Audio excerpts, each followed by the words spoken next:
வணக்கம் ஃப்ரெண்ட்ஸ், இது நம்ம channel Pranesh mummy.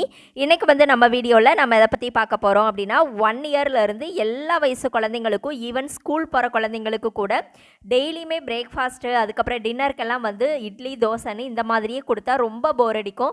Plus wait கெய்னிங்கும் ஆக மாட்டாங்க. இந்த மாதிரி வந்து நீங்கள் டிஃப்ரெண்ட்டாக ட்ரை பண்ணிங்க அப்படின்னா சூப்பராகவே வந்து வெயிட் கெய்னிங்கும் ஆகுவாங்க. அது மட்டும் இல்லாமல் ஈஸியாக டைஜஸ்ட் ஆகும், குழந்தைங்களுக்கும் ரொம்ப பிடிக்கும்.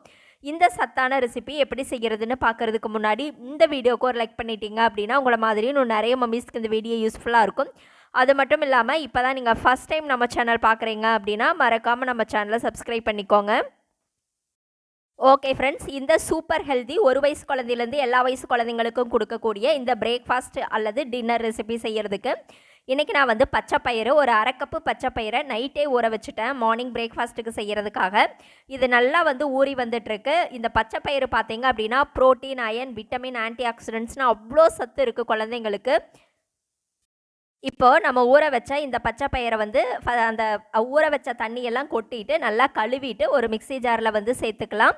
ப்ளஸ் இது கூடவே இன்றைக்கி வந்து நான் என்ன சேர்த்துக்க போகிறேன் அப்படின்னா கேரட்டு, ஒரு சின்ன சைஸ் கேரட்டை வந்து மேலே இருக்கிற தோல் எல்லாம் நல்லா சீவிட்டு அதை சின்ன சின்னதாக கட் பண்ணி எடுத்து வச்சுருக்கேன். அதையும் இது கூட சேர்த்துக்கலாம். இந்த மாதிரி பயறு வகைகள் கூட ஒரு வெஜிடபிளும் சேர்த்து கொடுக்கும்போது இன்னுமே ஹெல்த்தியாக இருக்கும். அந்த ஃபுட்டு வந்து இன்னுமே நல்லா டேஸ்ட்டாக இருக்கும். மார்னிங் டைமே ஒரு சூப்பர் ஹெல்த்தி பிரேக்ஃபாஸ்ட் நம்ம குழந்தைங்களுக்கு கொடுக்க முடியும்.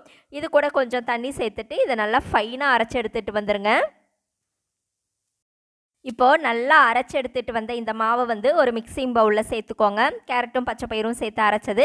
ப்ளஸ் இது கூட வந்து பார்த்தீங்க அப்படின்னா இன்றைக்கி ஒரு சின்ன சைஸ் வெங்காயம் நல்லா ஃபைனாக குட்டி குட்டியாக கட் பண்ணி எடுத்து வச்சுருக்கேன். அந்த கட் பண்ண ஆனியனை வந்து இது கூட சேர்த்துக்கலாம். உங்கள் குழந்தைங்க வந்து கொஞ்சம் ஆனியன்லாம் சேர்த்து ஊட்டுனா சாப்பிடுவாங்க அப்படின்னா சேர்த்துக்கோங்க, இல்லைன்னா இதை கூட ஸ்கிப் பண்ணிக்கோங்க.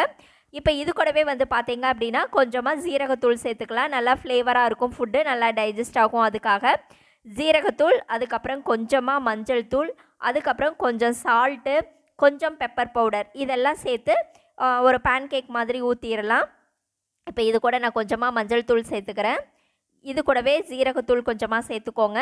அடுத்தது இது கூடவே கொஞ்சம் சால்ட்டும் சேர்த்துட்டு ஃபைனலாக இது கூட கொஞ்சமாக பெப்பர் தூள் இதுவும் சேர்த்துட்டு, பெப்பர் காரம் சாப்பிடுவாங்கன்னா லைட்டாக சேர்த்துக்கோங்க, இல்லைன்னா ஸ்கிப் பண்ணிக்கோங்க.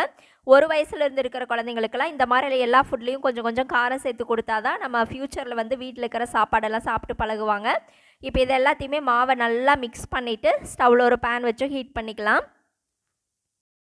இப்போது பேன் வந்து நல்லா ஹீட் ஆன உடனே இதில் இந்த மாவு வந்து இந்த மாதிரி குட்டி குட்டி பேன் கேக்ஸாக வந்து ஊற்றிக்கலாம். ரொம்ப தண்ணி விட்டு அரைச்சிடாதீங்க, இந்த பேன் கேக் மாதிரி வராது. கொஞ்சம் கெட்டியாக அரைச்சிக்கோங்க. ரொம்ப கெட்டியாகவும் இல்லாமல் ரொம்ப லூஸாகவும் இல்லாமல் இந்த மாதிரி அரைச்சிட்டு இந்த மாதிரி குட்டி குட்டி பேன் கேக்காக வந்து ஊற்றிடுங்க.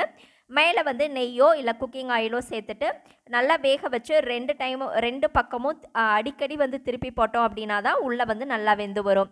ஸ்டவ்வை வந்து கொஞ்சம் மீடியம் ஃப்ளேம்லேயே வச்சுக்கோங்க. ரொம்ப ஹை ஃப்ளேமில் வச்சிங்க அப்படின்னா மேலே வந்து நல்லா கருகி போன மாதிரி ஆயிரும், உள்ளே வந்து வேகாது. அதனால் மீடியம் ஃப்ளேமில் வச்சுட்டு இந்த மாதிரி குக்கிங் ஆயிலோ நெய்யோ சேர்த்துட்டு 2 பக்கமும் அடிக்கடி திருப்பி போட்டிங்க அப்படின்னா குழந்தைங்களுக்கு அவ்வளோ சூப்பரான ஹெல்த்தியான பிரேக்ஃபாஸ்ட் ஆர் டின்னர் சட்டுன்னு வந்து ரெடி ஆயிரும். இந்த மாதிரி 2 சைடும் திருப்பி போட்டு நல்லா வேக வச்சுக்கோங்க. இப்போ நம்மளுடைய ரொம்பவே சூப்பரான nutri rich breakfast R dinner recipe ready. இந்த ரெசிபி உங்களுக்கு பிடிச்சிருந்தது அப்படின்னா மறக்காமல் நம்ம சேனலை சப்ஸ்கிரைப் பண்ணுங்கள், லைக் பண்ணுங்கள். அதே மாதிரி உங்களுடைய கருத்துக்களையும் கமெண்ட்டில் சொல்லுங்கள்.